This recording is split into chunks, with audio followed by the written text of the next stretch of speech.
hablando más o menos de lo mismo, porque pericardio es alrededor del corazón, epi es por fuera, o sea que hay que ver si no está hablando de la capa visceral del pericardio, por ejemplo, de la capa parietal del pericardio. ¿Viste? Entonces, pasame la Mm, bibliografía, lo leo y después la semana que viene te comento a ver qué fue qué significa o si es algo nuevo, no está de más el conocimiento. bueno, profe, le paso entonces. Sí, por favor, por correo nomás pasame el nombre. ¿Alguien más tiene alguna pregunta, chicas? Chicos. Bueno. Ajá, Bueno, hoy tenemos que yo les había aclarado que íbamos a cambiar ligeramente el cronograma, justamente para que concuerde con la práctica que ustedes tienen el sábado, y vamos a dar aparato reproductor. Yo tengo junto aparato reproductor masculino y femenino, pero en este caso nos vamos a evocar principalmente al aparato femenino. Si podemos completar, completamos ya el masculino también, y si no el masculino, para no hacer muy larga la clase, lo dejamos para la semana que viene junto con aparato urinario.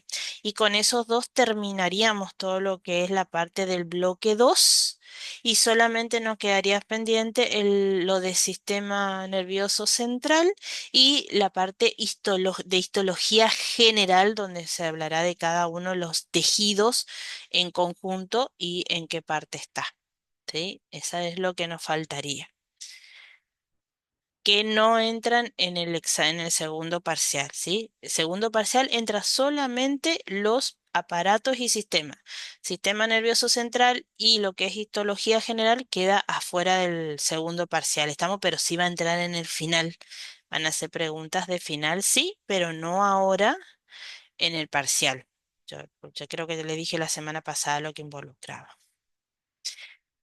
Bueno, vamos a iniciar entonces. Vamos primero a recordar. Yo esta parte lo di en el video de lo que es tronco, pero lo vamos a recordar.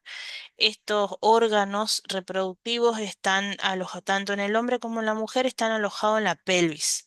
Para recordar nada más, la pelvis no se dividía en pelvis mayor, pelvis menor. En la mayor estaba dadas por las paredes, es como un embudo la pelvis, ¿sí?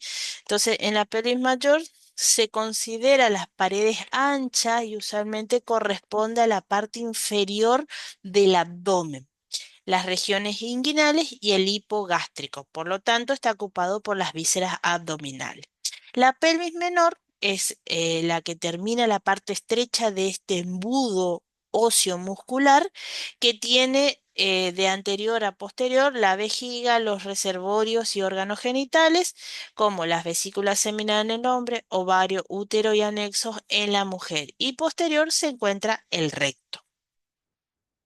Inferiormente a la pelvis tenemos lo que se conoce como el piso perianal, que presenta los orificios de excreción para el aparato urinario y digestivo, y en el caso de la mujer, para los órganos genitales, mujer y hombre, perdón. En cuanto a orificio, en la mujer presenta uno urinario, digestivo y reproductivo. Y en el caso de los hombres, solamente urinario y digestivo. Si nosotros tenemos tres orificios, el hombre tiene solamente dos y después los genitales externos. Eso, por favor, que quede claro.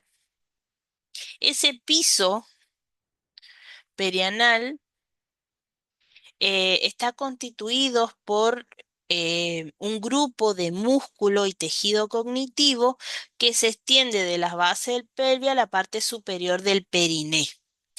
Esta estructura ósea es como una especie de hamaca, a veces un cabestrillo, por eso se lo llama piso muscular o piso perianal, justamente ya que sostiene a los órganos pélvicos como la vejiga, el intestino y el útero.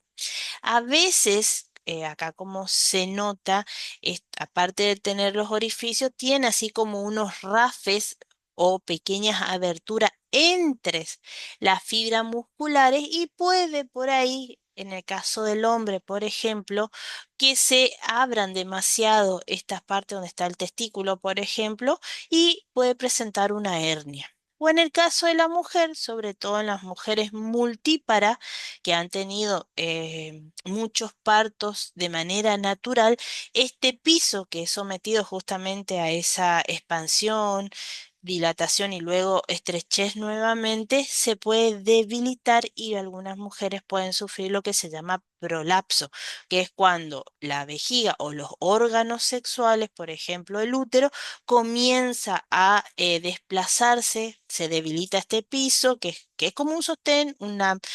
¿Conocen la hamaca paraguaya? Supongo lo han visto en algún momento. Bueno, es más o menos ese sentido cuando hablamos de hamaca. Este piso se puede debilitar y puede llevar a que los órganos, en el caso del útero, se comience a desplazar dentro de la vagina y termine saliendo fuera hacia el exterior, cosa que no debería pasar, pero es más común en mujeres multíparas, ¿sí? Resumiendo, ya nosotros lo dimos esto, así que simplemente lo voy a nombrar. Los huesos que constituyen la pelvis son los huesos coxales, donde la parte del ilíaco va a formar la pelvis mayor y la parte de lo que es ya la sínfisis del pubis y el isquión formarían la pelvis menor. Estas son las partes, recuerden, del hueso coxal. Y hacia atrás, en la parte posterior, lo que estaríamos acá, por arriba la columna vertebral, y terminaría hueso sacro en pelvis mayor y el coxis en la pelvis menor. Todos ellos constituyen el arco óseo de la pelvis. Se van a encontrar, bueno, los órganos sexuales y los órganos reproductivos. Los músculos que intervienen, los voy a nombrar, son elevador del ano, que es el principal que conforma el piso pélvico y se encuentran, obviamente, no hay diferenciación en ambos sexos. Incluye también el músculo coxígeo y los músculos que rodean el periné. También tiene parte de tejido cognitivo, que son los ligamentos, las fascias de los músculos que conforman em, los grupos musculares posteriores de lo que era la cadera. ¿Sí? Terminan cerrando ese piso para que se constituya ese embudo osteomuscular. Estamos hasta acá, no las confundiendo, ¿verdad? Me interrumpen nomás y vuelvo a repetir porque suele ser bastante complicadito. Su función de este piso, de esta hamaca, principalmente es sostener a los órganos de la pelvis menor reproductivo, urinario y obviamente ano hacia la parte lateral. Estabiliza la pelvis y es un apoyo en actividades físicas, ya que los músculos pélvicos se contraen y relajan para ayudar en actividades como caminar, sentarse o levantarse. Por eso que las personas, por ejemplo, que la embarazada siente que le duele cuando se levanta, está mucho tiempo sentada, se levanta y dice, siento que me duele ahí mis partes íntimas. Mucho se da no solamente porque está teniendo nuevo ser, sobre todo en un estado avanzado del embarazo, puede llevar a que este piso se hiperextienda y comience a doler. En cuanto a la mujer, toma esta estructura ósea un desempeño vital, obviamente, para el embarazo y el parto. Se compone de los huesos y de los músculos que conforman el periné. Básicamente es sostener y distribuir la carga de fuerza entre el raquis y las extremidades inferiores. Estoy hablando en el parto, ¿sí? Perdón, durante el embarazo y el parto. Aloja y protege los órganos reproductivos y al nuevo ser.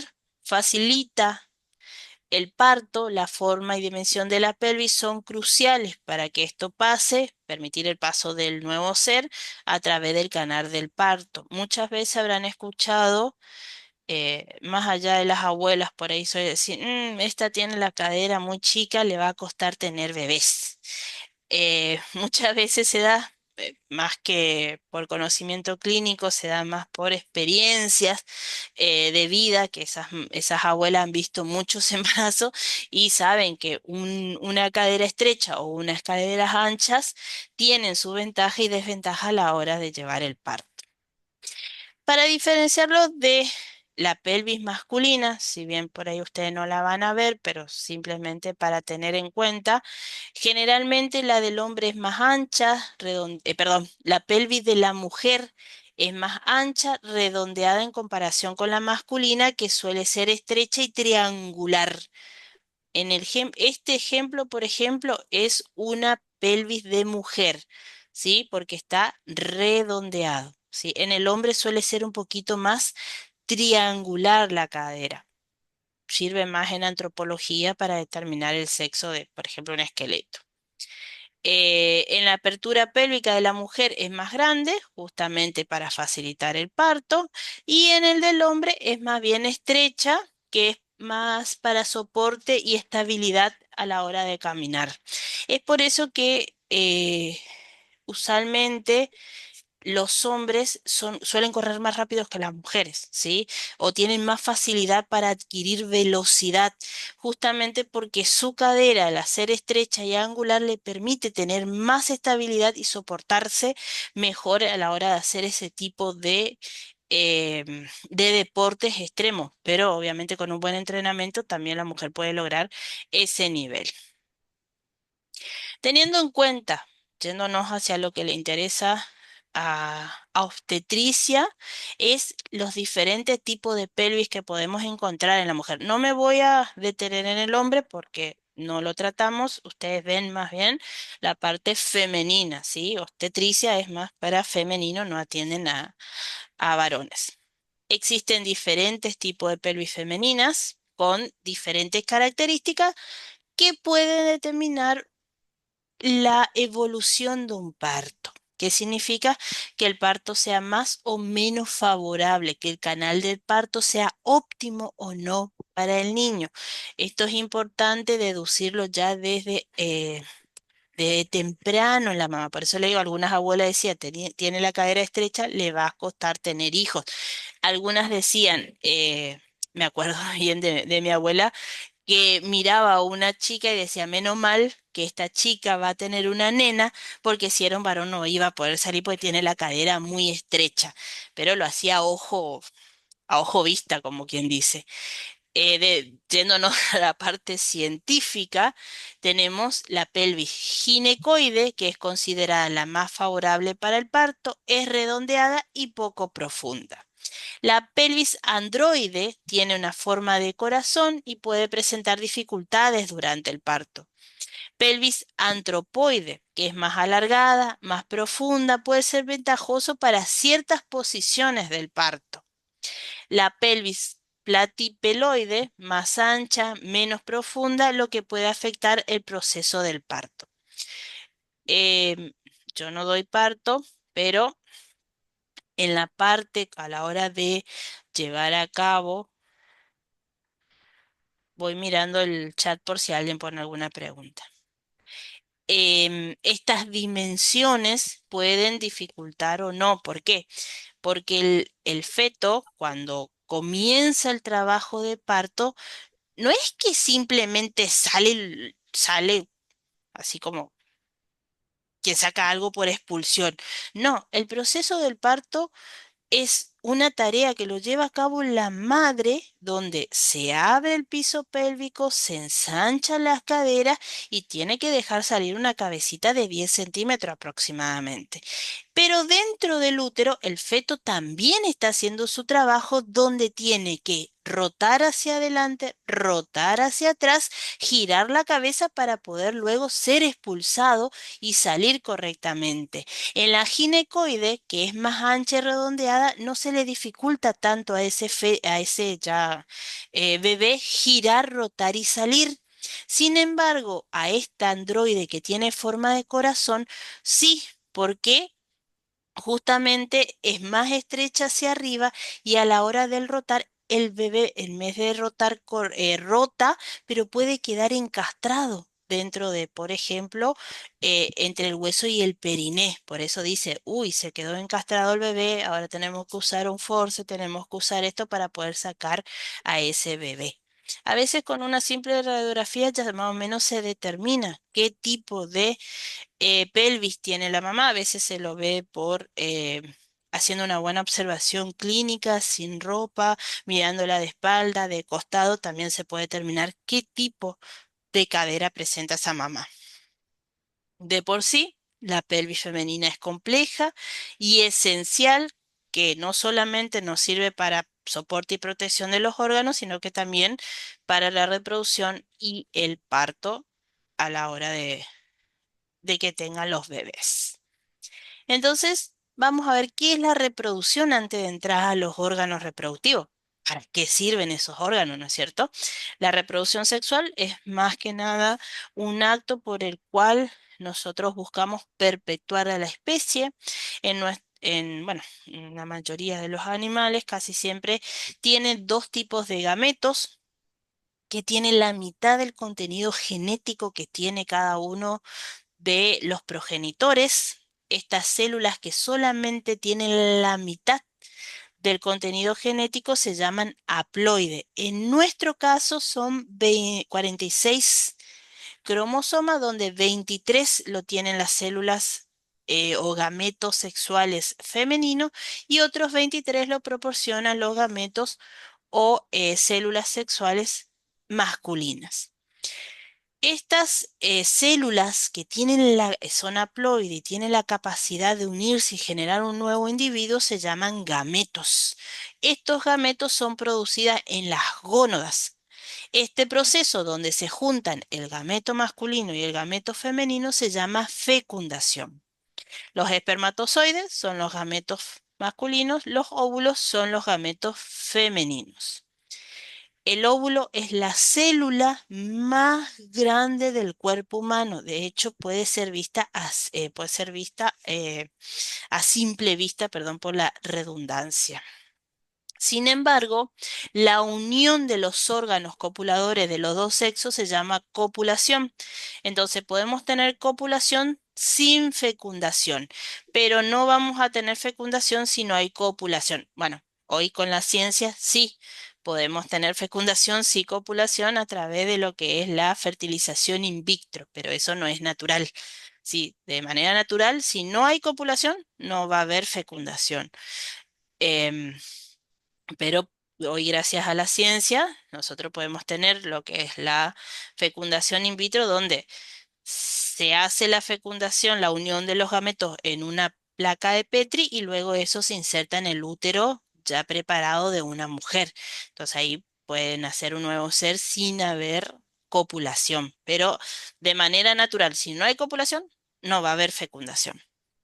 Tras la fecundación, se juntan el espermatozoide, el óvulo y forman una célula completa llamada diploide, perdón, una célula diploide con los 46 cromosomas que se llama cigoto.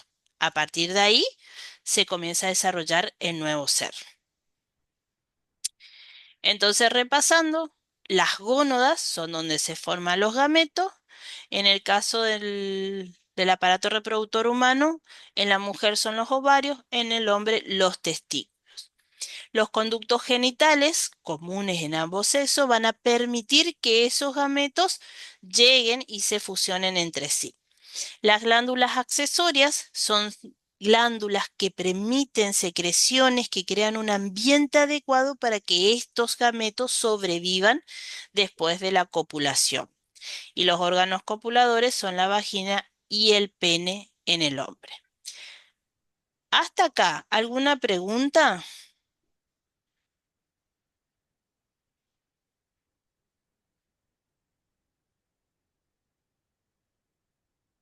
Sigo nomás.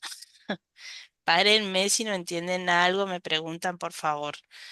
Yo por Profe, ahí. una pregunta. Sí, En el caso de las glándulas, ahí entraría, cuando está, o sea, para la fecundación, entraría el tema del flujo que sería, que ese sería el flujo transparente, que es el que acompañaría al espermatozoide.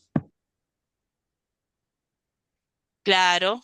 Vendría a ser lo que vos secretás a la hora de la copulación para permitir y facilitar la llegada del espermatozoide a las trompas de falopio donde se va a hacer la fecundación. Hasta ahí facilitamos, digamos. Estamos, profe. Pero igual ya llegamos ahí. Vamos a hablar de todo, de todo lo que involucra en el aparato reproductor femenino. ¿Alguna otra pregunta? Bueno, sigo entonces. Vamos a hablar primero del aparato reproductor femenino. Nosotros tenemos nuestras gónadas, que son los ovarios, un conducto de un conducto genital, que son, me había olvidado el nombre, que son las trompas de falopio, ¿sí? Son las trompas de falopio, un lugar de anidación donde va a producirse la implantación y el crecimiento del nuevo ser. Es aquí donde debería producirse. Si se hace fuera de este entorno de lo que es el útero, se llama un embarazo ectópico, significa que está fuera del lugar, que se puede dar, por ejemplo, acá, se puede dar en esta zona o directamente caer y tener un embarazo ectópico en lo que es la cavidad abdominal.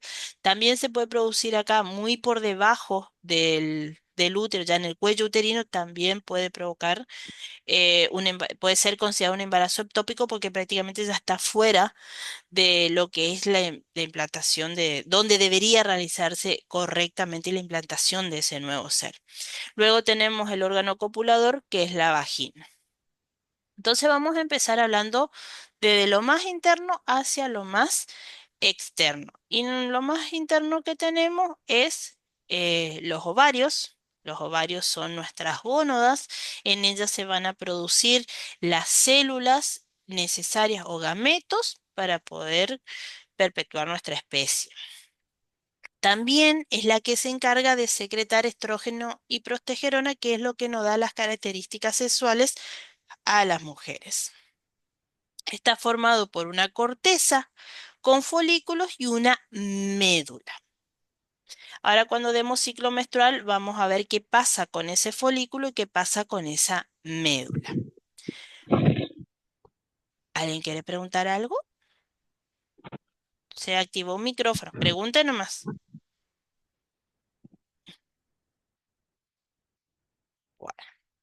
Las trompas de falopio son conducto muscular, o sea, estos son simplemente para conducir tanto al espermatozoide como al ovario para que se produzca la fecundación.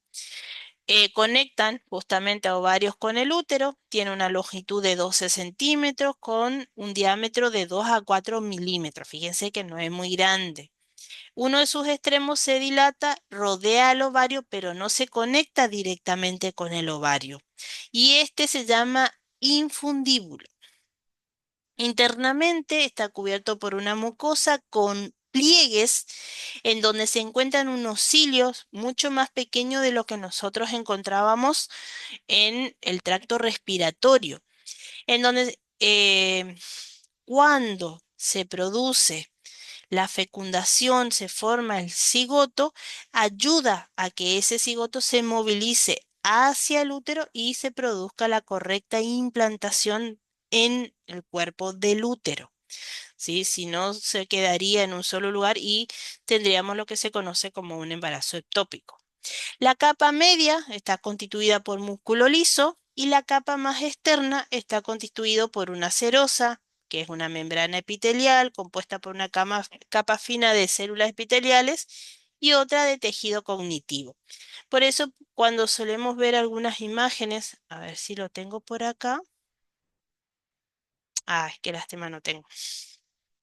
Cuando Se observa a los ovarios, perdón, sí, a los ovarios de las trompas de falopio, se puede observar que parece que tiene como una túnica que se desprende de las trompas de falopio y parecen como alas y le da el aspecto de un murciélago con las alas extendidas cuando vemos el aparato genital femenino.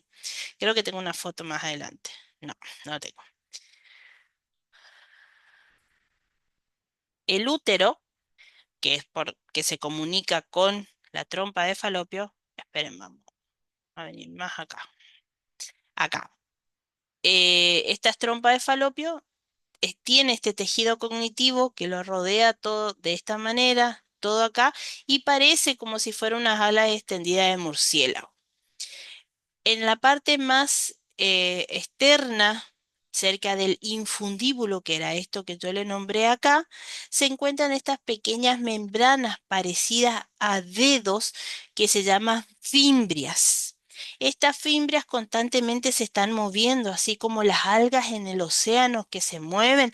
Bueno, de esa manera se mueven todo el tiempo y hacen que el óvulo que se desprende de este ovario ingrese a lo que es la trompa de falopio. Para que haya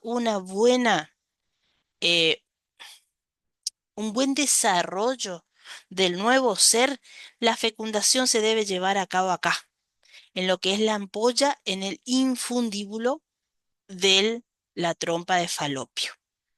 Entonces, si se hace aquí la unión de los dos gametos sexuales, espermatozoide y del ovario, el nuevo ser comienza a replicarse, esa nueva célula llamada cigoto, y tiene que aproximadamente entre 5 o 7 días, tiene que llegar acá, al útero. Para eso ya son ya aproximadamente entre 32 y 64 células, o sea, ese cigoto se fue dividiendo en 2, 4, 8, 16, 30 y así sucesivamente durante 5 a 7 días y es el tiempo junto con esos cilios que recubren la tropa de falopio va a llevar a que venga acá. Entre el séptimo y el 11.º día, el nuevo ser o cúmulos de células se tiene que implantar en el útero. Lo ideal es que lo haga acá, en la parte superior del cuerpo, o también llamado fondo del útero. A veces pasa que nosotros estamos terminando nuestro ciclo menstrual, por ejemplo, que usualmente la ovulación, o sea, la salida del óvulo fuera del ovario, ocurre aquellas que son regulares, aproximadamente a los 14 días de iniciado el ciclo menstrual, o a 14 días después que finalizó el anterior. Aproximadamente ahí se desprende el óvulo, entra acá la trompa de falopio. Si tuvimos relaciones sexuales, no nos cuidamos, el espermatozoide va a entrar, va a recorrer hasta acá. Recuerden que parece un pescadito, digamos, va a recorrer hasta acá, hasta el infundíbulo, va a fecundar y bueno, al quedaste, te dio un nuevo ser. Ahora, si nosotros estamos ya en el día, por eso dicen que hay 5 días permitidos, 5 días donde hay que cuidarse para no quedar embarazada justamente entre 14 y 19 días, entre el día 14 y día 19 porque el ovario está, perdón, el óvulo está por acá, por la trompa de falopio. Supongamos que fue el último día y el óvulo ya llegó a esta altura, se encuentra con el espermatozoide, no va a haber embarazo. ¿Por qué? Porque esas células, si bien se juntaron los dos gametos, se comienza a reproducir, comienza a multiplicarse, pero por su peso va a terminar cayendo y no se va a implantar en el útero, sino que simplemente se va a terminar perdiendo. Por eso es que hay días que uno debe cuidarse donde es más fértil y otro en donde no lo es. Entonces vamos a entrar a hablar de lo que es el útero, que es donde va a pasar esto. De por sí es un órgano muscular hueco. Fíjense que tenemos otro órgano muscular hueco. ¿Cuál era el otro órgano muscular hueco? De hecho, son tres. ¿Se acuerdan? El corazón. Muy bien. El corazón es otro órgano muscular hueco. Por eso cuando ustedes hablen, por favor aclaren de cuál se están refiriendo, porque otro órgano muscular hueco también es la vejiga. O sea que tenemos tres órganos que son musculares y huecos. En este caso, es un órgano muscular hueco del aparato reproductor. Tiene una forma de pera que se apoya sobre la vejiga. Por eso, en algunos exámenes, ustedes van a ver que dice que el útero está en dorsiversión anterior. Esa es la forma correcta en la que debería estar el útero, es decir, debe estar ligeramente flexionado y apoyado sobre la vejiga. De ahí que cuando se implanta el nuevo ser comienza a crecer, ese útero termina presionando la vejiga y la vejiga de la mujer tiene menos capacidad para retener la orina. De ahí que la embarazada de 8 o 9 meses no pueda dar 3 pasos sin tener que ir a orinar porque sinceramente no puede retener la orina debido a que el nuevo ser está literal presionando. em, el estómago también, bueno, pero a ver, perdón, voy antes, vamos a aclarar antes de que entremos en discordia. En realidad el estómago es una dilatación del tubo digestivo, más que órgano muscular hueco, porque usualmente usan el término de órgano muscular cuando tiene múltiples fibras y al estómago se lo dice como una dilatación del tubo digestivo. No sé si en los libros los toman también como un órgano muscular hueco. Si lo leyó en algún libro, por favor me pasa, entonces yo también ya lo tengo en cuenta para aclarar que en otras bibliografías también se lo llama así. Pero en las dos, tres que yo leí siempre lo toman como una dilatación del tubo digestivo. Ah, es una pregunta. Bueno, usualmente en la bibliografía lo toman como una dilatación del tubo digestivo. ¿Sí?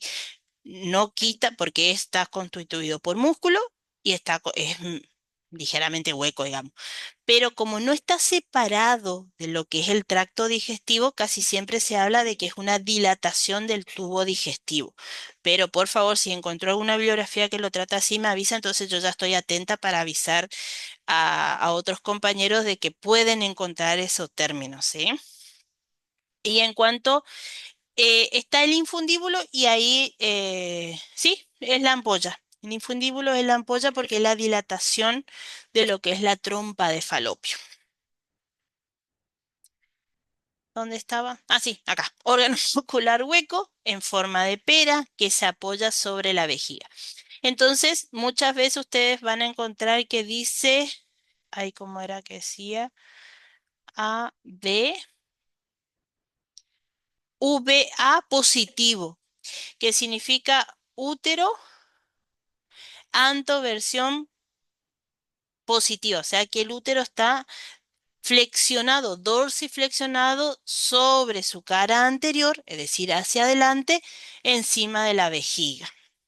En muchas ecografías aparecen así, donde dice anteroversión uterina positiva. Esto es esencial, debe estar así para que haya un buen desarrollo embrionario. Muchas veces, parte de lo que se considera una infertilidad en la mujer se da justamente por una mala ubicación del útero, que tiene una ubicación eh, dorsiflexión, que es flexionado hacia la parte dorsal o hacia atrás. Posteroflexión también se suele decir, suele llevar a que no haya una buena implantación y la mujer tenga abortos espontáneos. Es decir, no puede quedar embarazada y muchas veces se debe a que la posición en la que está el útero no es la que debería, que es estar apoyado con una dorsiflexión, una anteroflexión sobre la vejiga. Sí o sí debe estar anteroflexión, se llama. Estando por detrás el recto, situado entre la vagina y las trompas de falopio, es el que aloja al embrión durante la gestación. Tiene dos zonas anatómicamente y funcionalmente distintas. Por un lado, el cuerpo uterino, que se une a las trompas de falopio a través del istmo, que es un pequeño estrechez que se presenta entre la trompa de falopio y el cuerpo uterino. Y luego está separado por otro istmo. Usualmente la palabra istmo es puente, si es como un camino de unión, por eso lo van a encontrar en varios lugares. Está separado este cuerpo uterino del cuello uterino o cervix, en algunos libros un poquito más viejo, por el istmo uterino. Cuando se desarrolla el embrión y va creciendo, en realidad lo que se estira es este istmo, que cuenta con fibras capaces de hiperextenderse lo suficiente para permitir el desarrollo completo del nuevo ser.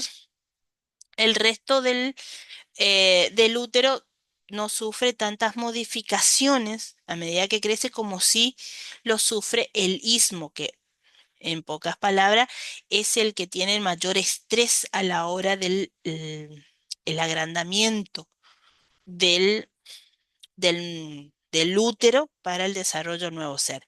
Sin embargo, en el momento del parto, el que realmente hace la fuerza de expulsión es el cuerpo uterino. El cuello o cervix se dilata, o sea, primero se aplana, se vuelve un poco más fino y se agranda su orificio para poder permitir la salida del nuevo ser. Sin embargo, el que realmente genera la fuerza de expulsión es el cuerpo uterino. Por eso ustedes cuando están en trabajo de parto las mamás, van a ver que el dolor y la fuerza que se nota cuando la mamá está pujando es en la parte superior, es como que hace la fuerza para expulsarlo hacia afuera. Y esto es lo que ustedes tienen que tener en cuenta, porque ustedes creo que toman muestra eh, de, también hacen dilatación, tienen que hacer observación. En este caso del cuello uterino es la única parte del útero que se ve desde afuera a través de la vagina. Esa porción que se ve desde el exterior, en muchas bibliografías todavía lo llaman hocico de Tenca. Sí, es porque en teoría se parece a esa estructura, un animalito llamado Tenca, y su hocico es similar a cómo se ve el útero desde afuera. En sí, desde el punto de vista histológico, este útero está formado por tres capas que son desde adentro hacia afuera el endometrio, que es una capa mucosa especializada, es la que se renueva en cada ciclo, eh, que de no ser fecundado constituye la menstruación. ¿Qué significa? Que todos los meses el útero se prepara para recibir a un nuevo ser, para recibir a un embrión y generar la gestación. Si, obviamente, no hay copulación, o hay copulación, pero hay protección y no entró ningún espermatozoide, no hubo fecundación, entonces ese útero, ese endometrio que se preparó para recibir a nueva y al final no pasó nada, se termina descamando, sangrando, perdiendo, renovando todo su endometrio, se desprende y es lo que para nosotras las mujeres constituye la menstruación. O sea que cuando nosotros menstruamos, lo que estamos haciendo es eliminar ese endometrio que se preparó para el nuevo ser y que no hubo ninguna fecundación, no hubo embrión, con lo cual no hubo implantación, no hay gestación. Entonces, el endometrio por eso habla de que es una mucosa especializada. Todos los meses nuestro endometrio se prepara para la gestación. Por eso es que casi siempre la falta de menstruación se asocia siempre con embarazo. Lo primero que se sospecha si la mujer está con amenorrea es embarazo. Por eso cuando una mujer llega con un cuadro clínico avisando que lleva 2, 3 meses, que no se le presenta su menstruación o que en vez de su menstruación está viniendo una secreción que no es sangre, que es un flujo marrón o un flujo sanguinolento, pero que no llega a ser su menstruación normal, lo primero que se le hace es un test de embarazo, se le pide que se haga un test de embarazo o se le pregunta si no se hizo un test de embarazo. Lo que sí tengan en cuenta, por ahí, para la vida diaria, que los test de embarazo no son 100% efectivos, pueden dar falsos negativos. Así que lo mejor sería un análisis de sangre, porque a veces en ciertos tipos de cánceres, en cierto de ovario, de útero, puede liberar ciertas hormonas similares a las del embarazo, porque justamente son hormonas, son órganos que se ven afectados por hormonas. Entonces, lo mejor para descartar un embarazo sería hacerse un análisis de sangre, donde ahí sí lo que se busca es la gonodotrofina, que es la hormona que libera nuestra gónoda, nuestro sistema circulatorio, que le avisa al resto del cuerpo de que estamos prepararnos para un nuevo ser. Si esa está presente, excepto que son casos muy extraordinarios que el análisis de sangre de falso negativo, no existe. O sea, puede existir alguien, puede decir, yo me hice análisis de medio positivo y no estaba. Puede ser, puede ser, por ejemplo, en la mola. La mola es una patología en donde hay una fecundación, pero no hay una división celular, simplemente se genera una especie de vacuola y esa vacuola puede liberar hormonas gonadotrofinas, pero la mujer no está embarazada, digamos, pero da falsos positivos también. Después tenemos el miometrio, que es el tejido muscular mío. Recuerden siempre, todo lo que es mío es músculo. En este caso hablamos del músculo uterino. Y por fuera, la serosa o perimetrio, que al igual que el peritoneo y al igual que lo que era la pleura, el pericardio, tiene una lámina visceral que va a envolver a los órganos reproductivos femeninos y otra parietal que la va a separar del entorno, del recto hacia atrás, de la vejiga hacia adelante, de lo que es el peritoneo abdominal hacia arriba y lo va a mantener aislado del resto. Entonces así es como se ve la capa eh, del endometrio. Fíjense que el miometrio es donde está en la parte de la vascularación, del músculo.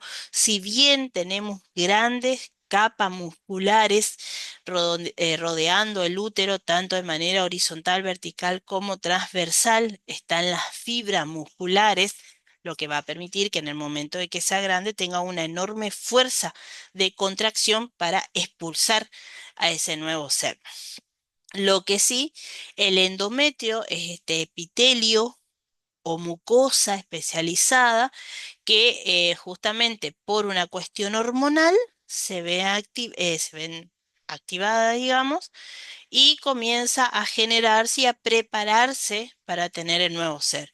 En el caso de que, bueno, se dé la gestación, lo que va a pasar es que se implante ahí el nuevo ser, lo que vendría esas cúmulos de células que van a formar la placenta y se terminen uniendo a estos vasos, ¿no es cierto? A la vena, a la arteria, y bueno, y ahí genera la placenta y luego genera el cordón y bueno, lo que es la gestación en sí del nuevo ser. Que eso no sé cuándo lo dan ustedes, no sé si lo dan en este año o el año que viene. ¿Lo tienen este año? ¿No saben su programa? No, el año que viene lo deben tener.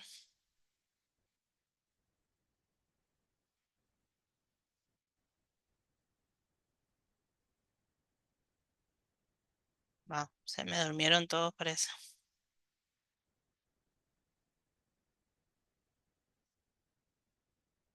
¿Están todavía?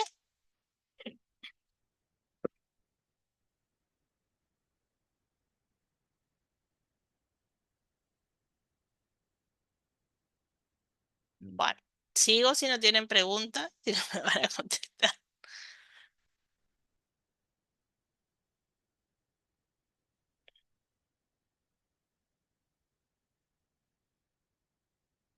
Sí, sí, sé que lo tienen que dar en esta época o el año que viene, o capaz en tercer año también que van a tener lo que es maternidad propiamente dicho. Bueno, vamos a continuar con el órgano copulador de la mujer, que es la vagina. Es un conducto fibromuscular elástico que tiene aproximadamente de 8 a 11 centímetros. En algunas bibliografías dice de 10 a 12. Yo más o menos cubrí los rangos mínimos y máximos. Su función es, primero, para servir de canalización del flujo menstrual durante la menstruación. Es el orificio por donde el hombre introduce su órgano copulador, que es el pene en erección durante el coito. Es la vía por donde se introduce el semen con los espermatozoides para la fertilización de uno o más óvulos de la mujer. Es la salida del feto y de la placenta del útero al final del periodo de gestación.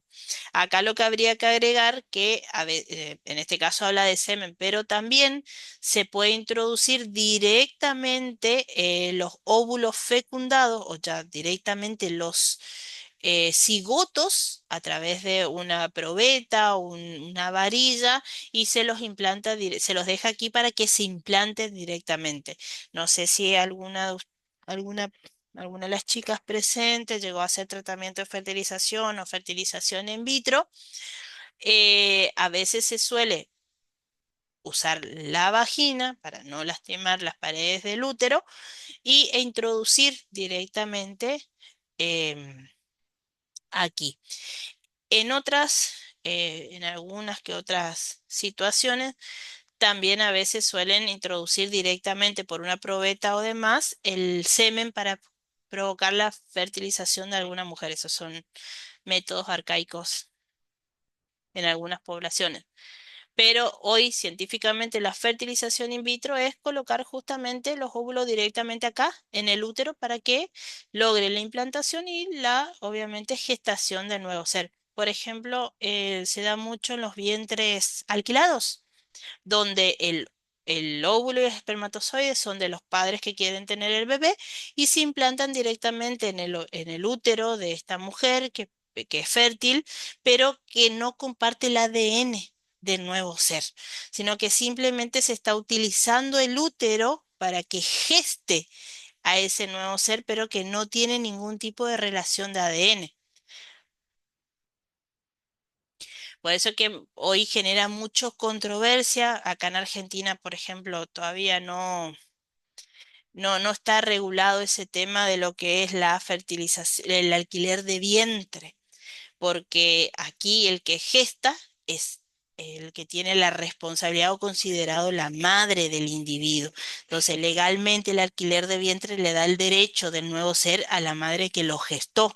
Sin embargo, en otros países está mucho más regulado, mucho más determinado, donde se le hace firmar, donde se deja claro que es el ADN el que determina la paternidad o la maternidad del nuevo ser. No sé si me explico. Acá en Argentina, usualmente, aparte del ADN, más que nada el ADN se usa por paternidad, pero madre es la que gestó. Entonces, cuando uno alquila el vientre, puede encontrarse de que no le, si esa persona que lo gestó, por más que no lleve su ADN, lo quiere tener para sí, la ley siempre le va a la derecha porque ella lo gestó y ella lo parió, porque lo expulsó, digamos, parió al nuevo ser. Sin embargo, en otro lado está regulado donde si el ADN no es el materno, la responsabilidad no es de ella. Pero por eso acá en Argentina todavía eso no está bien regulado, lo que es el alquiler de vientre. Distinto es, bueno, el de inseminación artificial, eso ya es otra cosa. En cuanto a los genitales externos, que es lo que nosotros visualizamos desde afuera, en este caso es por aquí nosotros tenemos que controlar, por ejemplo, em, cómo va la dilatación de esa mamá, cómo está llevando, le, le van a explicar cómo medir eso, cuál es el nivel de dilatación, porque tiene que ir de 0 a 10 y de ahí recién expulsar al nuevo ser. Todos estos órganos genitales se llaman o están dentro de un conjunto llamado vulva en la mujer. que va a constar del pubis o monte de Venus. Pubis es justamente donde está la sínfisis del pubis, la unión de los dos huesos coxales a nivel anterior. A eso se le llama pubis. Y en este caso el monte de Venus es el vello que se extiende. ¿Y como característica tiene extenderse de manera triangular, desde la base del pubis hacia lo que es la parte posterior, o sea, antero-posterior? Nace en la sínfisis del pubis y se va haciendo de manera triangular hacia la parte posterior, cubriendo todos los labios mayores, que son lo más externo que tienen la vulva. Estos labios mayores están cubriendo a estos labios menores. En el caso de una persona que no haya iniciado sexualmente las actividades, suele tener una pequeña lámina con un orificio muy pequeño llamado himen, que es lo que se termina rompiendo cuando la persona tiene sexo por primera vez. Muchas veces duele y muchas veces, bueno, duele porque está rasgando la piel y en algunos casos tiene un sangrado. En algunos puede sangrar más, en otras puede sangrar menos, pero siempre hay un leve sangrado. Luego se encuentra el vestíbulo, en cuyo fondo se abre la uretra y la vagina. El clítoris está por arriba, es el órgano eréctil de la mujer. En algunas bibliografías van a encontrar que toman al clítoris como un pene atrofiado, porque de hecho acá así es la configuración interna, o sea, por debajo de la piel del clítoris, donde también tiene dos cuerpos eréctiles. Después cuando veamos pene vamos a ver que el pene también tiene cuerpo esponjoso, cuerpo cavernoso, que tiene la capacidad de llenarse de sangre y poner erecto al pene. En este caso, estos cuerpos eréctiles hacen que durante el proceso de excitación de la mujer antes del coito, este clítoris se pueda agrandar y poner eréctil. Mucho más sensible, todo esto está vascularizado por el nervio pudendo, recuerden ramas del nervio pudendo, le da toda esa sensibilidad a la zona.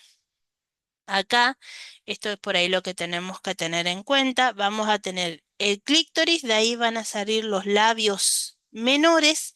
Esto que vemos acá es lo que se llama vestíbulo. Esto es el meato urinario, es decir, acá sale la uretra, por acá va a orinar la mamá o la mujer. Esto es el orificio de la vagina. Acá no se nota, acá, bueno, acá es más burdo el dibujo, pero clítoris, el vestíbulo, la uretra, la vagina y más abajo el ano. De ahí que esta zona, por lo menos las mujeres, si no tenemos una correcta higiene que es de anterior a posterior, y si la mujer lo hace distinto, por ejemplo, hace la limpieza de arrastre desde atrás, es decir, desde el ano hacia la uretra, puede arrastrar contenido de materia fecal, llevarlo y puede tener infecciones vaginales o infecciones urinarias recurrentes. Está muy asociado con una mala higiene. Esta zona, todo lo que es la vagina, tiene su propia flora bacteriana que la protege de otro microorganismo, pero que es muy, muy sensible a la invasión, por ejemplo, de la Escherichia coli. La Escherichia coli llega a ingresar a la vagina y causa una vaginitis y una infección vaginal, porque justamente la mucosa de la vagina es sensible, tiene esta flora bacteriana que la protege de otra cosa, pero es muy sensible a la Escherichia coli, que suele ser uno de los microorganismos más comunes en infecciones, tanto vaginales como en infecciones urinarias en niñas menores, muy relacionado con una mala higiene. Así que desde pequeño tenemos que enseñarle a las niñas que se deben hacer su higiene de adelante hacia atrás, así se van acostumbrando. Acá también tenemos las glándulas de Bartolín, que esto es más o menos lo que la compañera preguntaba hoy más temprano. son estas glándulas anexas que están acá cerca de en el vestíbulo, muy cerca de la salida del orificio de la vagina, que estas glándulas, aparte de secretar una sustancia transparente que no solamente ayuda en la lubricación de la vagina, sino también en la protección de la vagina. De hecho, muchas veces son los primeros que se terminan infectando y tienen una infección, una eh, bartolinitis, se suele llamar, o glandulitis vaginal, que son la infección de estas glándulas de Bartolín, que son las que se encargan justamente de secretar una sustancia transparente que no solamente sirve para lubricación, sino también sirven para, en el momento del coito, facilitar la penetración y la llegada, el deslizamiento de los espermatozoides. Estas glándulas, si se ejercitan correctamente, es lo que por ahí suele llamarse la eyaculación femenina. Vieron que en el hombre tenemos la expulsión violenta del semen. Bueno, en el caso de un entrenamiento continuo de estas glándulas o una secreción excesiva, estimulación excesiva de estas glándulas, se puede llegar a tener ese tipo de secreciones abundantes en el momento del clímax del coito. Lo otro que entran como órganos sexuales, femeninos siempre, son las glándulas mamarias. Estas glándulas, todos los mamíferos justamente, de ahí viene el nombre, los mamíferos, usualmente tienen glándulas mamarias capaces de producir leche o no leche, sino algún tipo de secreción lactosa, porque no si bien la llamamos leche por su color blanquecino, es una costumbre, en realidad es una sustancia láctea, no todos tienen la misma proporción química, ¿sí? Puede ser distinto. Por eso que ahora no se recomienda la leche de vaca, por ejemplo. ¿Por qué? Porque es una secreción lactosa para el becerro, no para los humanos. Pero no nos ha hecho, en más de 5.000 años no nos ha hecho nada, así que podemos seguir tomando. De hecho, también hablan de las secreciones lácteas de las cucarachas, por ejemplo. También dice que en China se utilizan las secreciones de estas glándulas mamarias de la cucaracha para, obviamente, producir una especie de leche que para consumo humano no estoy seguro, no lo probaría nunca, pero bueno, ¿qué le vamos a hacer? Eh, pero existe, dice que existe la leche de cucaracha. Entonces, estas glándulas que usualmente están en la parte anterior del tórax, está por delante del pectoral mayor, ambos sexos lo tienen, ¿eh? Tanto el hombre como la mujer. La cuestión es que estas glándulas mamarias son más sensibles o se estimulan más por el estrógeno y la progesterona, ¿sí? Entonces, el hombre tiene glándulas mamarias, pero al tener una poca cantidad de estrógeno y progesterona en el cuerpo, no la desarrolla. Sin embargo, bajo estimulación se puede desarrollar.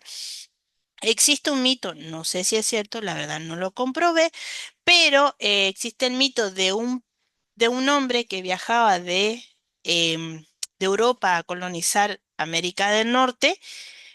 Viajaba con su esposa y su recién nacido, su esposa muere y su recién nacido tenía hambre. Entonces, para calmarlo, engañar al niño, supuestamente, le daba de mamar él como hombre a su bebé hasta que llegó en un punto que comenzó a producir leche.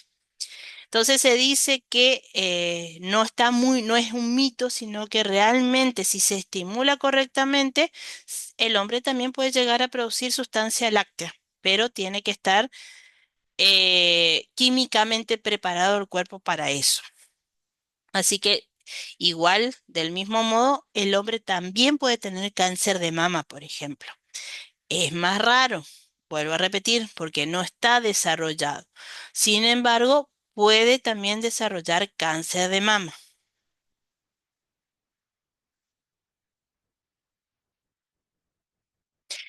A ver, ¿qué pienso el alquiler de vientre? Eso es una particularidad de cada uno, el que está dispuesto a hacerlo, lo hace. Eh, Eso depende del concepto interior que cada uno tenga de lo que es maternidad, porque para algunos maternidad es la concepción de su propio, o sea, la fecundación de su propio óvulo y no el hecho de que el niño esté en su vientre, ¿sí? O sea que por eso hay mujeres que donan su óvulo.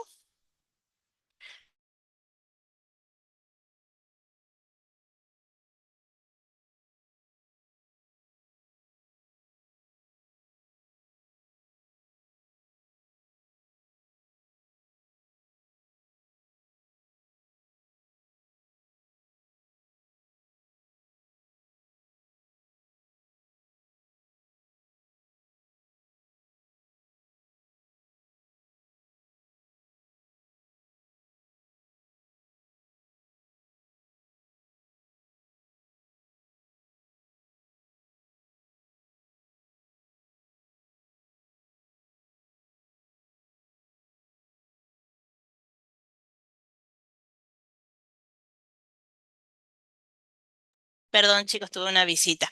Eh, sí, no, no se cortó. Yo corté porque vino alguien y tuve que atender. Con respecto al vientre de alquiler, es una cuestión particular de cada mujer, eso lo pueden decidir. Por eso le digo, pero acá en Argentina eso desde el punto de vista legal no está regulado, ¿sí? Eh, Mi opinión, la verdad, no tiene peso porque le vuelvo a decir, la cuestión de maternidad es una percepción personal. Hoy por hoy tengo, hay gente que dice que se siente mamá teniendo un gato. Entonces yo no me puedo meter, ellos consideran al gato su hijo y bueno, se sienten maternales con un gato y no por eso van a ser menos, no puedo yo ir en contra de su opinión de maternidad. Por eso el alquiler del vientre es toda una cuestión, es particular. Mi consejo, no juzguen, cada cual lo hace según su propia balanza ética y moral. Sí, eso no. Bueno, cada uno tenemos conceptos distintos de lo que es la maternidad o la crianza o la gestación y entonces eso va a depender el hecho del alquiler. Y sí, tenés razón, el himen no solamente se puede romper por actividad, la relación sexual, sino por ciertas actividades, por ejemplo, la equitación puede llegar a romper el himen, por eso en la época victoriana sí no se le permitía a la mujer cabalgar, porque se decía que la equitación o estar sobre el caballo podía romper el himen y ya no se le consideraba virgen a la mujer y bueno, después tenía problemas. Hay otras actividades también que lleven un hiperestiramiento del piso de la pelvis, también puede llevar a que el himen se rompa. Y no por eso se generan muchas controversias después con eso.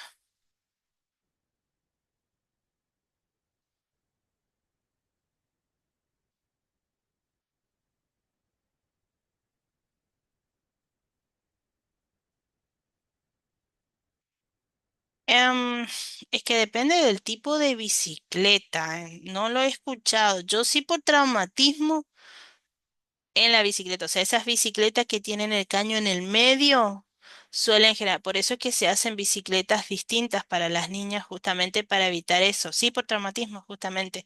Pero no por andar en bicicleta. Ojo, no, no, ya veo, no le dejan andar a su hija en bicicleta por esto. No, es por traumatismo, ¿sí? Es por caída o porque tienen esas bicicletas donde el caño está horizontal en vez de estar inclinado, entonces genera el traumatismo y se puede romper también, pero no por el hecho de andar en bicicleta, sino, ya está grabando la clase, no es por andar en bicicleta, sino por un traumatismo producto de una lesión en bicicleta, ¿eh? Ojo con eso, por favor, Isaurralde. Em, claro, pero de todo el periné. Ay, por Dios, pobrecita. Un poquito salvaje tú. Sí, qué feo. ¿Cuántos años tenía?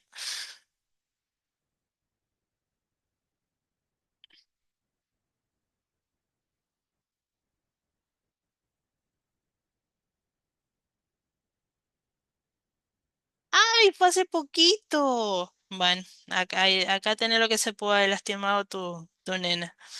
Y desgarro el periné. Bueno, tu nena va a tener que tener cuidado. Bueno, igual al tener 7 añitos, digamos que la solución y la regeneración de tejido es mucho más, eh, ¿cómo es? Más efectiva, puede hasta no quedar secuela, pero lo ideal sería que eduques a tu nena que tenga esto como un antecedente para después más adelante, sobre todo si llega a quedar embarazada, que tenga una buena evaluación por parte de su ginecóloga si esto después de desgarro no termina perjudicando, por ejemplo, su parto, para tener un parto natural. Sí, pero eso el himen es lo de menos, digamos. El tema es el desgarro de los músculos del piso del periné, porque digamos que pueden quedar, si no hay una buena cicatrización, si queda alguna secuela de la lesión, para cuando ella quiera tener un parto natural, puede formar parte de una complicación, pero esto es tenerlo como antecedente, o sea, lo que te queda, voy a es educar a tu hija que cada vez que vaya, cuando vaya al ginecólogo, o quiera quedar embarazada, que le explique. Entonces le van a hacer una buena evaluación a ver si todo el periné está en condiciones de soportar al nuevo ser y de soportar un parto natural. Sí, a eso es lo que voy. Que lo tenga como antecedente nada más. Pero con 7 añitos se suele reconstituir todo. Bueno, continuando con las glándulas mamarias, recuerden, ambos sexos la tienen, con lo cual tanto el hombre como la mujer pueden llegar a tener cáncer de mama. Sin embargo, es más común en la mujer porque nosotros sí tenemos estimulación hormonal, ¿sí? Nuestras glándulas se estimulan normal. De hecho, por eso el cuerpo de la mujer, llegado a determinada edad, en la adolescencia, parte de las características sexuales que nos brinda el estrógeno, sobre todo cuando tiene su primera menstruación, o sea, la menarca que se le conoce, al poco tiempo la niña, la adolescente, comienza a desarrollarse. Entonces, de ahí, cuanto más temprano sea, más temprano va a tener cuerpo de mujer. Por eso la menarca en una época fue sinónimo de maduración en la mujer. ¿Por qué? Porque su cuerpo ya estaba preparado para recibir a un nuevo ser y reproducirse. Entonces ya estaba apta para casarse, ya estaba apta para formar familia. Y entre esas características sexuales que se manifestaban después de la menarca o de la primera menstruación era justamente el agrandamiento de los pechos. ¿Por qué? Porque las glándulas mamarias, al ser estimulado por el estrógeno y la progesterona, comienzan a agrandarse y a estar preparado, al igual que todos los meses, para si en algún momento hay que producir eh, secreción lactosa. Por eso es que algunas mujeres les duele mucho los senos en su etapa antes del inicio de una menstruación. Hay algunos que son extremadamente dolorosas, las glándulas mamarias, como si estuvieran totalmente congestionadas, pero no sale absolutamente nada, no está amamantando nada, pero por una cuestión hormonal duele. Entonces, no. No se asombren porque hay algunas personas hay veces que duele mucho, a veces una simple molestia, a veces se pone hipersensible las mamas antes de nuestro periodo premenstrual, entonces por ahí la mayoría de nosotras ya sabemos, ya me comienza a doler, me molesta el corpiño, me molesta esto, probablemente estoy cerca y uno mira el calendario y bueno, ya estamos cerca de nuestra fecha de menstruación, las que son más o menos regulares, ¿sí? Las que son regulares ya saben ciertos signos, cierta fecha, tac, está por caer nuestro amigo Andrés, como le llamamos. Pero en otras no hay signos, ¿eh? En otras las mamas no, o tienen muy poco estrógeno, muy poca progesterona y las mamas no reaccionan. Ahora quiero que tengan en cuenta algo. El tamaño de las mamas no está relacionado con el tamaño de las glándulas mamarias, son cosas distintas. Usualmente el tamaño de la mama, fíjense acá que tiene tejido adiposo. O sea que no porque tenga los pechos más grandes va a producir más leche. Estamos, que eso claro, porque por más que fue eso antes se le hacía bullying a las mamás, porque ay, vos no tenés pecho, nena, no vas a hacer nada de leche, anda comprándole leche a tu bebé porque vos no lo vas a poder alimentar. Eso hasta lo escuchábamos en la guardia, chicos. Jamás cometan ese error, porque yo lamentablemente lo he escuchado en una guardia horrible, porque no debería decirle eso a una mamá que está por tener bebé o demás. Y peor todavía fue bastante chocante. Esto lo cuento como anécdota, digamos, de que le diga eso a una chica, creo que tenía 18 21 años, tenía la chica planita, planita, y no se le había formado el pezón para poder dar amamantar. Entonces, obviamente, su bebé no se prendía. Y que una enfermera ya añosa le termine diciendo eso fue muy chocante para ella. Se puso muy nerviosa, comenzó a llorar, porque si así yo sabía que ya no iba a... todos me dijeron, encima para colmo, se ve que no era la única persona que le dijo, de que yo no iba a hacer leche. No.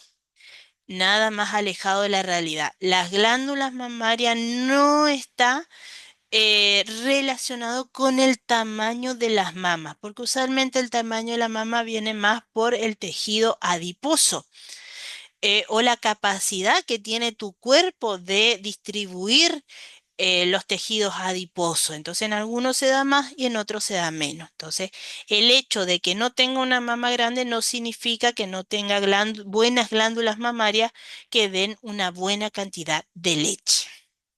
Entonces no hay que discriminar a las que no tienen las mamás grandes, porque las glándulas, esa parte. La mayoría de las mujeres ya venimos con glándulas formadas por 15 o 20 lóbulos, que son estos que están acá al final, separados entre sí por tejido cognitivo y el tejido adiposo. Se dividen en pequeños lobulillos que están rodeados por y tapizadas por células secretoras de lo que producirá después la leche materna. Esta es conducida por unos pequeños túbulos hasta los senos lactíferos, que son una dilatación de estos, son aproximadamente de 15 a 25 conductos hasta llegar al pezón. Por eso es que a veces cuando nosotros estimulamos a la mamá, vemos que salen como que hay 3, 4, 5 puntitos de principio de por donde va a salir la leche o terminó de salir la leche. Bueno, ese es el final de los conductos de los senos lactíferos que llegan al pezón.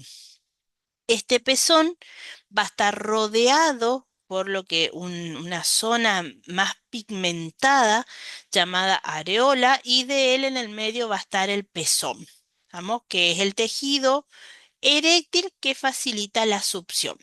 Cuando la mamá ya está en el octavo, noveno mes, se le dice que tiene que comenzar a estimular ese pezón para que comience a hacerse un poquito más grande de lo habitual. Entonces, en el momento que el bebé es expulsado y se tenga que alimentar, tenga de dónde agarrar y hacer una buena succión y no esté tragando aire el bebito. Lo otro es que para que se produzca leche se tiene que estimular. Si no hay estimulación a través de la succión, no va a generar leche. Entonces hay que explicarle a esa mamá que no se asuste, que al principio sale una especie de líquido transparente, eso se llama calostro, que es nutritivo para su bebé, que porque ella dice, no, me sale agüita, nomás no le voy a dar, voy a esperar que me baje la leche. No, le tiene que dar eso que es el calostro, porque más allá de que no tenga los contenidos lácteos, sí tiene células de defensa. Lo ideal sería que amamante de manera exclusiva durante 6 meses, siempre y cuando la condición del niño y la condición de la madre así lo permita. Se puede extender, hoy en día es a demanda. Antes, libros viejitos nos decían que era cada 3 meses, cada 3 horas. Había que despertar al bebé cada 3 horas y alimentarlo. 10 minutos de un lado, lo quitabas y 10 minutos del otro. Hoy no. Hoy es a demanda, se le deja que el bebé succione hasta que él esté satisfecho o hasta que sienta que no hay nada. La mamá produce la cantidad necesaria de leche que su bebé necesita. Entonces a veces tenemos bebés que pesan 4 kilos y que la mamá produce poca leche. ¿Pero por qué? Porque tiene un bebote súper grande que no necesita tanta nutrición como otros bebitos que nacen con bajo peso y demás. Entonces, el cuerpo de la mamá produce la cantidad de leche que ese bebé necesita. De ahí viene que muchas mamás lo ven dormido la criaturita, pero te dice, ay, mamó 10 minutos nomás, seguro tiene hambre. El bebé te va a avisar que tiene hambre. Eduquemos a la mamá que el bebé va a avisar. ¿Cómo avisa el bebé? A través del llanto.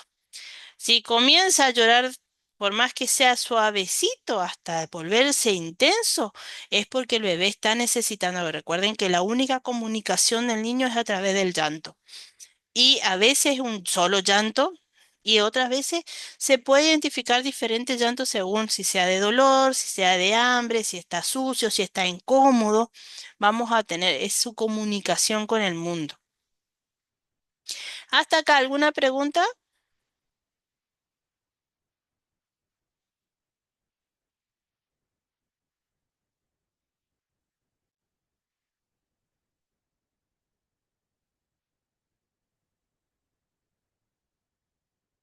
Bueno, vamos a ver un poquito la parte de lo que son las células germinativas.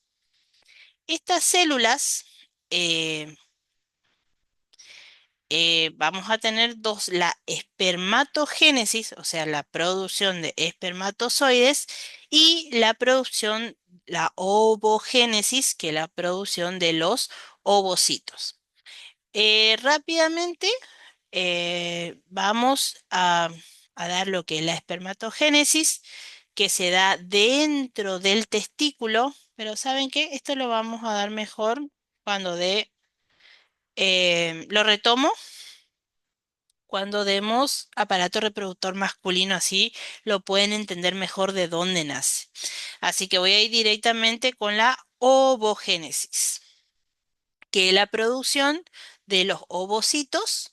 Génesis es creación, ovo en este caso hace referencia a los ovocitos, donde tenemos una célula germinal que se divide y nos da dos células iguales que tienen el mismo contenido de ADN, eh, dos células iguales que se vuelven a dividir y nos dan otras cuatro células iguales. De estas células que tienen el mismo contenido genético, vamos a tener una segunda división, una segunda meiosis, donde ya nos va a dar un óvulo con la mitad del contenido genético y otro que formará lo que se llama un ovocito secundario con un cuerpo polar que no tiene ningún tipo de utilidad, ¿sí? Es decir, que por cada célula germinal básicamente solamente sale un óvulo y un cuerpo polar que no tiene ninguna función en lo que es la reproducción propiamente dicha. ¿Y cómo es este óvulo que nace? Para empezar, como todo célula, va a tener un núcleo, pero la única diferencia es que acá va a tener 23 cromosomas, o sea, la mitad del código genético del humano. Luego va a tener cromosomas, usualmente se llama polo animal, y un citoplasma, que es el polo vegetativo. Este citoplasma es muy nutritivo, tiene todos los nutrientes que va a permitir que esta célula, cuando eh, esos dos núcleos se junten y formen al cigoto, con estos nutrientes puede durar 5 a 7 días replicándose sin necesidad de tener aporte externo. Por eso es que se replica de manera rápida durante 5 a 7 días y después de eso recién es que requiere implantarse en el útero y tener acceso a la sangre para justamente poder adquirir nutrientes y seguir replicándose en, dentro del útero. De ahí que uno de los conceptos, si ustedes asocian con otra cosa de esa replicación descontrolada de la célula, hablan de que en algún tiempo se escuchó de que el embarazo era un cáncer. ¿sí? No es un cáncer, pero tiene más o menos, sí, un concepto similar de replicación descontrolada, pero en realidad no es una replicación descontrolada, porque llegado en un, primero sí, se dividen, es como un montón de células, pero llega en un punto que los factores químicos cambian y entonces ahí comienza a ver, tenés un grupo de células que va a formar la placenta, un grupo de células que va a formar lo que es el saco amniótico, un grupo de células que se rompen y generan una especie de vacuola gigante. Y ahí, dentro de esa vacuola, que va a ser el líquido amniótico en sí después, cuando se conecta la sangre por la placenta, tenés otro grupo de células que va a formar los huesos, los nervios, los vasos, las células, los corazones. O sea que no aplica el concepto de cáncer en lo que es la formación del nuevo ser. No sé si me explico, pero no ofender a nadie, pero quería quitar esa idea errónea que incluso lo llegué a escuchar en los medios de comunicación, donde comparaban al embarazo con un cáncer. Tiene una membrana pelúcida por fuera de la membrana citoplasmática, que es esta que está acá, que está formado principalmente por glucoproteínas, o sea, proteínas que tienen por encima una capa de hidratos de carbono o de glúcidos para protegerla, y una corona radiada formada por células foliculares. Entonces, cuando se produce la fecundación, hay aproximadamente el hombre cada vez que eyacula lo hace entre 40 y 300 millones de espermatozoides. Cada uno de esos espermatozoides está virtualmente preparado para fecundar a un óvulo. Significa que entre 40 y 300 millones de espermatozoides ingresan a la vagina, ingresan al útero y van corriendo hasta la trompa de falopio. Y cada uno de ellos tiene el potencial de fertilizar. Gracias a Dios, las mujeres solamente largamos un solo óvulo, porque imagínense cómo nos replicaríamos como hormiga o más. Un solo óvulo. Cuando eh, el espermatozoide logra pasar a esta corona radiada y a esta membrana pelúcida, uno solo. Antes se decía que era el espermatozoide más fuerte. Ya hemos roto ese mito y se ha descubierto que no es el espermatozoide más fuerte el que logra fecundar, sino que el mismo óvulo elige el espermatozoide que va a ingresar. Dicen que hay una reacción química o una compatibilidad química con la cabeza de ese espermatozoide y la corona irradiada y permite que ese espermatozoide ingrese a la célula. Una vez que ese espermatozoide en realidad ingresa a la cabeza porque la cola no ingresa, una vez que la cabeza ingresa, se abre y el núcleo, los dos núcleos se unen y forman el nuevo ser. O sea que, de nuevo, la decisión de si quién nos fecunda sigue siendo de la mujer. Ahora vamos a hablar del ciclo ovárico.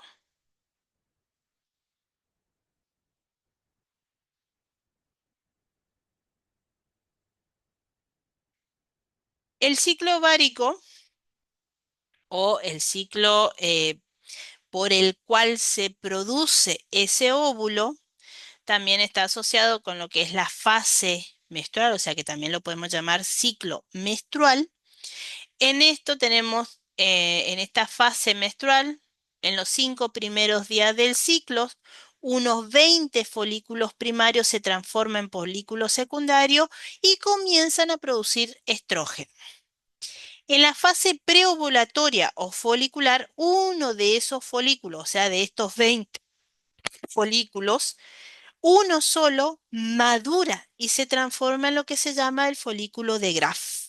El día 14 en promedio, hablamos de un ciclo normal de 28 días, súper regular, bien relojito, cosa que no pasa en la mayoría de las mujeres, pero si llega a pasar, vos sos una persona, una mujer que menstrua de cada 28 días de manera regular, vos podés contar tus días de la finalización del uno, del último ciclo, contás y en el día 14 el folículo de Graf estalla y libera el óvulo. Es la parte ovulatoria. Para el día 15 al 28, que es lo que el óvulo permanece ahí entre lo que es la trompa de falopio y va migrando hacia lo que es el útero, si no se encuentra con nadie en el camino, ese óvulo se pierde después con la descamación del útero. Entonces, entre el día 15 y 28, ese folículo se convierte en cuerpo lúteo y se produce estrógeno más progesterona. Si no hay fecundación, el cuerpo lúteo se degenera y deja una cicatriz en el ovario. Si hay fecundación, ese cuerpo lúteo va aumentando de tamaño y va segregando hormona hasta el tercer mes. Justamente porque hace eso, secreta hormonas para preparar al cuerpo de la mujer para recibir a ese nuevo ser. Entonces, la mujer ya nace con una carga predeterminada de ovocitos que van a madurar y luego se van a convertir en óvulos. Son aproximadamente 400 más o menos ovocitos que tenemos dentro de nuestro ovario que, llegado a la estimulación, la maduración, fíjense, esto es el proceso de maduración del óvulo. El día 14, este folículo de Graf se rompe, el óvulo se desprende del ovario y va a pasar, acá van a estar las fimbrillas que se van a estar moviendo como si fueran dedos, van a traer a ese óvulo y lo van a colocar dentro de la trompa de falopio. Si hay fecundación, este cuerpo lúteo, que el que se forma, cuerpo amarillo, cuerpo lúteo, comienza a segregar hormona hasta el tercer mes. Eso es si el óvulo se fecundó. Si el óvulo no se fecundó, este amarillo o cuerpo lúteo se va atrofiando y va a terminar en una cicatriz dentro del ovario. ¿Sí? Eso es el desarrollo del ciclo menstrual. Le vuelvo a repetir, esto es de una persona, una mujer regular. ¿Estamos? Es una mujer regular. Hay chicas que son muy regulares, que tienen cada 28 días. Hay otras que lo tienen cada 30, hay otras que lo tienen cada 25. No se asusten, eso depende de nuestra carga hormonal, eso depende de nuestra alimentación, depende de nuestro estilo de vida. Muchas veces está también asociado con la carga emocional que uno tiene porque hablo del estrés. O sea que nuestro ciclo menstrual no está regido por una regla independiente, sino que por el contrario se puede ver modificado por la estructura del cuerpo. De hecho, hay algunas personas que tienen hasta 3 meses de amenorrea, o sea, significa que pueden no menstruar durante 3 meses, después menstruan 3 meses, esos son ciclos irregulares. Pero tengan en cuenta siempre ir al ginecólogo, siempre preguntar, hacerse las evaluaciones. De esto también le, le- le hago una recomendación. Cuando se van a cuidar y quieren tomar anticonceptivo, vayan a un ginecólogo. ¿Por qué? Porque no todos tenemos la misma carga de estrógeno y progesterona. La mayoría de los anticonceptivos se basa en eso, en el aumento o en la disminución de las hormonas estrógeno y progesterona, para evitar el embarazo. Entonces, por ahí, porque a Julanita, la vecina, le funciona ese anticonceptivo y oral y yo lo quiero tomar para protegerme, después terminas teniendo un bebé llamado anticonceptivo oral porque realmente en vos no funciona. Y así han ocurrido muchos accidentes, muchos embarazos no deseados, a pesar de estar tomando anticonceptivo. Además, los anticonceptivos dentro de sus componentes tienen ciertos fármacos que son teratogénicos, o sea que pueden causar deformaciones en el nuevo ser y ustedes están consumiendo. Entonces, en el caso de que se quieran proteger o quieren, alguien viene y le pregunta, che, ¿qué anticonceptivo puedo tomar? No, mándenlos a la ginecóloga, al ginecólogo y que sea ese profesional el que le indique el anticonceptivo que le corresponde. Léanlo, no estoy diciendo nada raro. Léanlo, no, si alguna toma anticonceptivo va a ver que dice tanto porcentaje de estrógeno, tanto porcentaje de progesterona. En alguno dice 60-40, en otro dice 70-30, en otro dice 80-20, en otro es 50-50, en otro solamente dice progesterona, en otro solo dice estrógeno. Entonces, no todos los anticonceptivos son iguales, por eso lo debe indicar siempre un médico. ¿Vamos? Acá es un gráfico. Simplemente acá lo que en este gráfico se muestra tres cosas que pasan al mismo tiempo. Está mostrando lo que es el ciclo ovárico, el ciclo del endometrio y la liberación de las hormonas. Acá comienzan a jugar los anticonceptivos, ¿sí? Cuando se está iniciando, vuelvo a repetir, no todas somos iguales, pero la mayoría son regulares de 28 días. Entonces, en el día cero comienza los cambios terminan de descamarse y entre el día cero y 5 comienza de nuevo lo que es a madurar un óvulo que tarda aproximadamente hasta el día 14. En ese momento el endometrio está terminando de descamarse y comenzando a volver a, a estratificarse, a volver a escamarse de nuevo, a volver a generar vasos, a agrandarse, preparándose para la fecundación. En el día 14, que estos son el día más peligroso, digamos, fíjense que acá lo pone entre el 12 y el 14, ocurre la ovulación. Estos días son los más peligrosos porque los espermatozoides pueden sobrevivir hasta 72 horas dentro del útero y puede llegar hasta el óvulo y fecundarlo si no se usó una protección externa.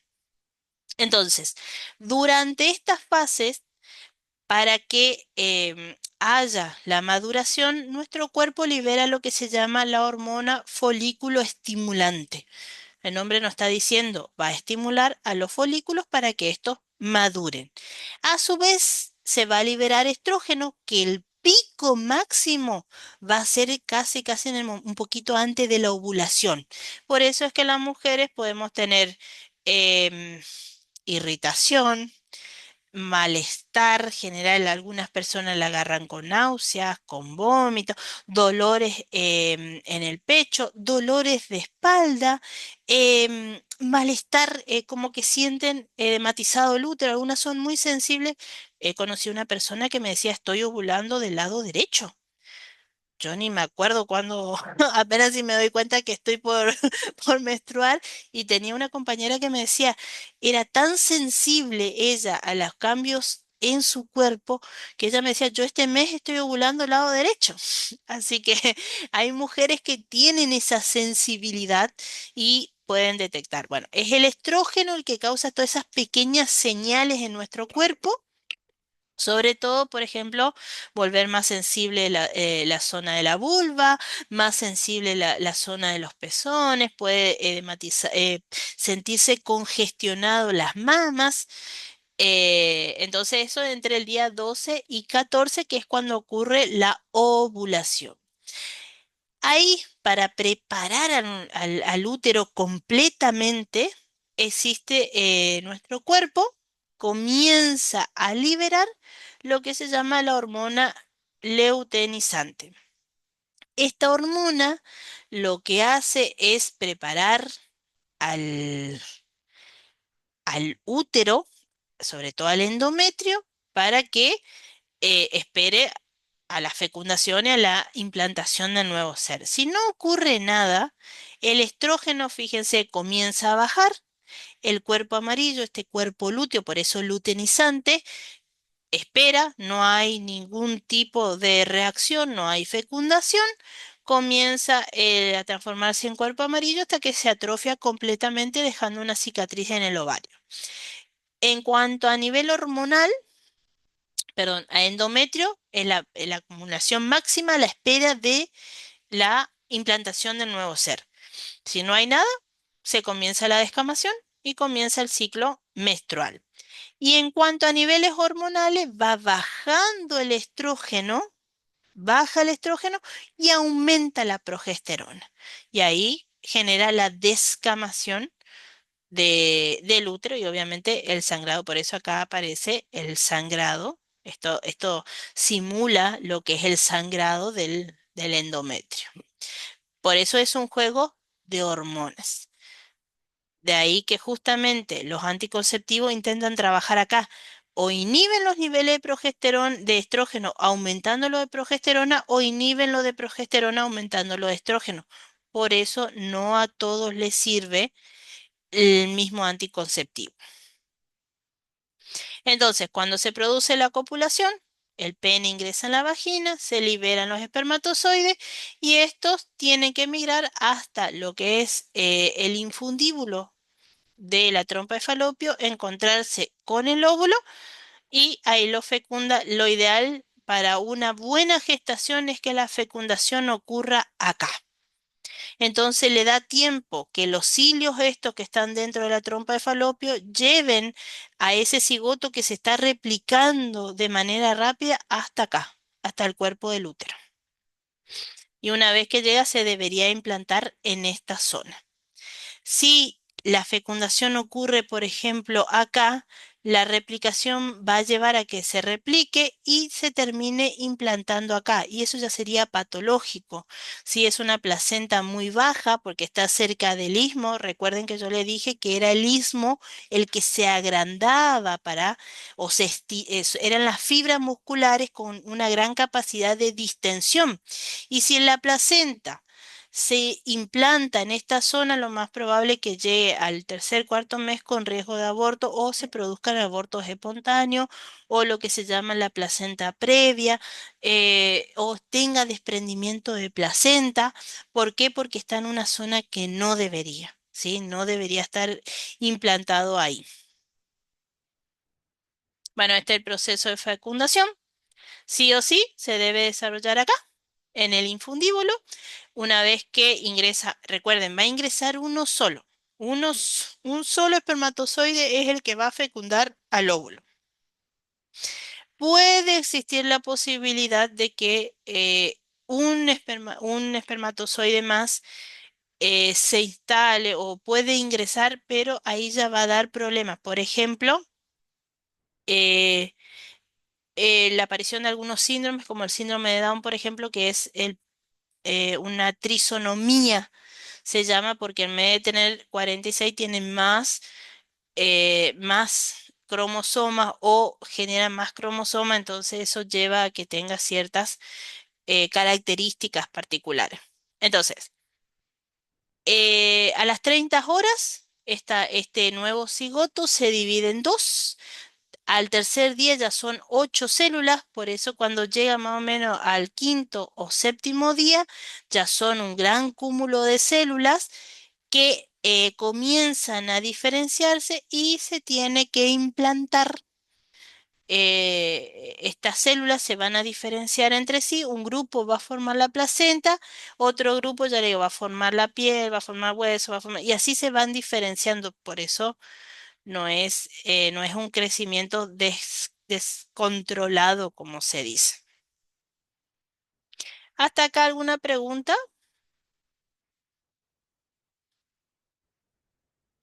Esto es cómo funciona la hormona folículo estimulante, porque sus siglas están en inglés y por eso se escribe así. Folículo estimulante o FSH, que estimula la maduración de la folículo, como yo le expliqué.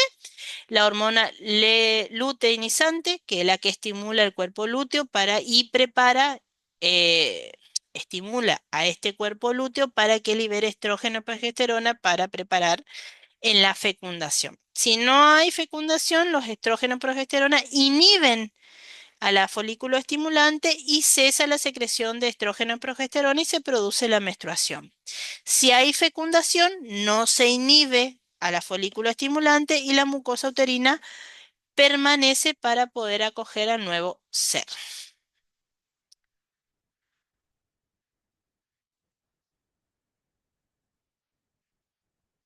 Fíjense, esta es una foto, esto es lo que se llama una micrografía, ¿sí? Donde todos los espermatozoides están ahí tratando de entrar. Antes se creía que era el más fuerte. O sea, por eso los hombres se jactaban de que eh, fueron sus fuertes espermatozoides. Hoy se sabe que no. Hoy se sabe que es el óvulo el que decide qué espermatozoide va a entrar. O sea que somos las culpables de lo que nos toca criar, chicas. Voy avisando. Bueno, si les parece, aparato reproductor masculino lo dejamos para la semana que viene. Así lo doy con urinario. No sé si tienen alguna duda, quieren comentar algo.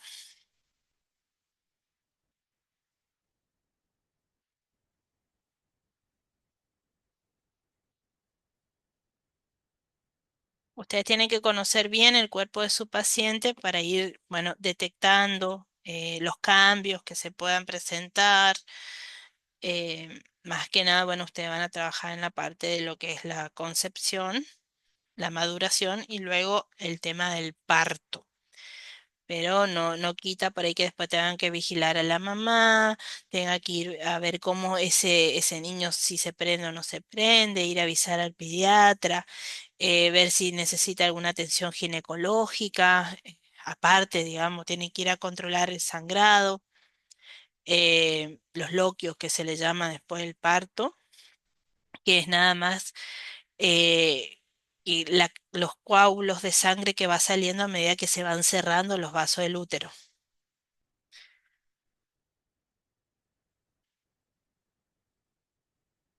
Miren que espero que todos me saquen 10 porque todos me dicen, sí, profe, sí se entendió, o sea que espero todo 10 en el próximo examen, ¿eh?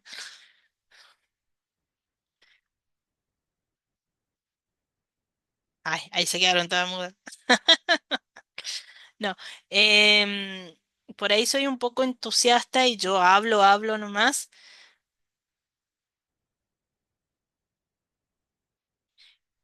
Lo que queda fuera del segundo parcial es sistema nervioso central e histología general. Eso queda fuera.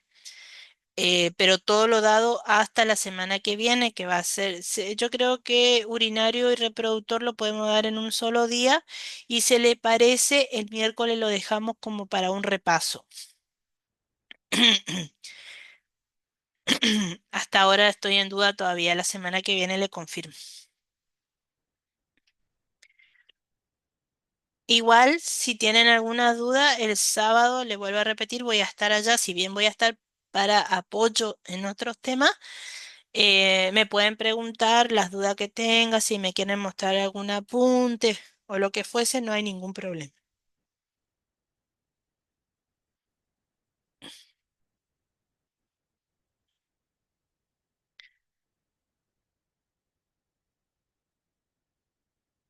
Claro, sí.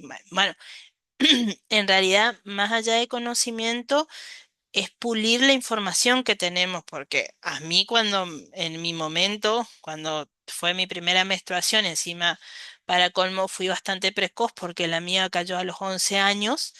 em, Nuestros padres, sí, voy a subir. Nuestra madre nos explicaba lo mejor que podía. Yo me acuerdo que mi abuela me decía que es una sangre sucia que tiene que salir del cuerpo. Fíjense en lo que decía mi abuela. Entonces, por ahí esto es para pulir o darle un contexto de lenguaje técnico a eso que nosotros sabemos.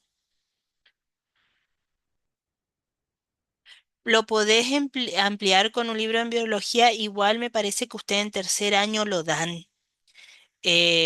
Pero yo no lo tomo, particularmente yo no lo tomo, pero sí ustedes me parece que lo dan más adelante. lo que es la parte, sobre todo las patologías que se puede presentar en la etapa embrionaria.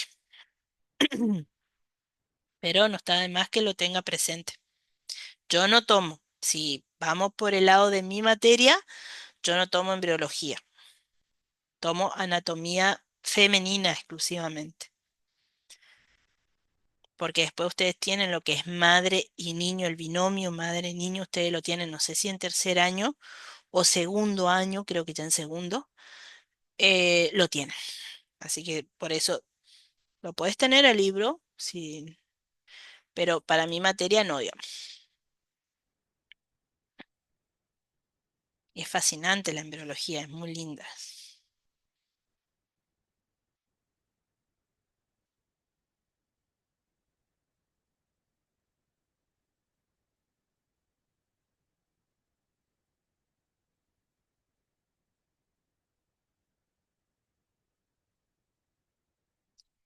Y usualmente sí. Bueno, al menos los que las investigaciones científicas brindan, sobre todo aquellas investigaciones que apoyan la lactancia materna exclusiva, dan a entender que la madre produce la cantidad de leche que el bebé necesita. Pero, ahí yo te pongo un pero también, porque como toda investigación científica, ustedes se van, todo conocimiento científico siempre es refutable.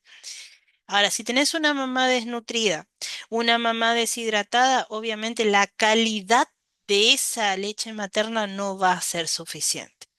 Entonces, cuando ya la mamá, desde el momento antes de parir sí, de parir o sacar al nuevo ser, eh, ya estaba con un grado de desnutrición, lo más probable que ni bien salga ese bebé, por más que nazca con un peso acorde, probablemente le den ya fórmula porque se ve que la mamá no tiene una constitución física acorde.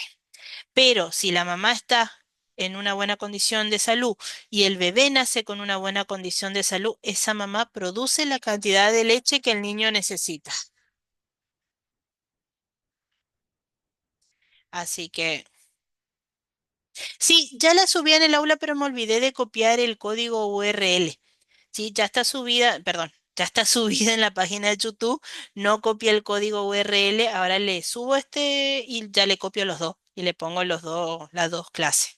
Pero sí, ya está subido. Lo que pasa es que ayer muy tarde se me cortó internet, subió el video, por suerte subió bien, pero se me cortó internet y no pude terminar de copiar y bueno, hoy entre una cosa y otra no pude hacerlo todavía, así que ahora termino de subir este y ya le subo los dos códigos URL para que ustedes puedan acceder a este video de la clase, digamos. No, ya les dije esta semana por todo este tema de los cortes de luz, de todo, hasta a mí se me cortó internet, ya le digo anoche, se me cortó hoy antes de salir, también se me volvió a cortar. Acá ahora estoy trabajando con mis datos. Entonces, esta semana no le voy a poner ningún trabajito, lo vamos a dejar para la semana que viene. Eso sí, en vez de 10 ya van a ser 20 preguntitas, con lo cual voy a juntar dos temas para que igual le voy a hacer otra vez el rango de 2 horas, pero va a abarcar así como un comboncito de preguntas dispares así. Voy a ver si le hago uno solo o le hago dos. A ver, depende de mi humor de la semana que viene. No, veo cómo le hago, sí, pero van a tener recién la semana que viene.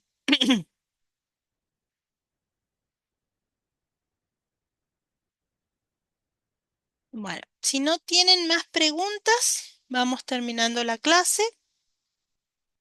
Les vuelvo a repetir si sí, obviamente yo lo sé, así que le subo el Power porque lo tengo que pasar a PDF el Power porque en PowerPoint no me deja subir porque son muy pesadas las imágenes. Entonces lo paso a PDF y se lo subo en formato PDF. Y después, y los dos videos de ayer y de hoy.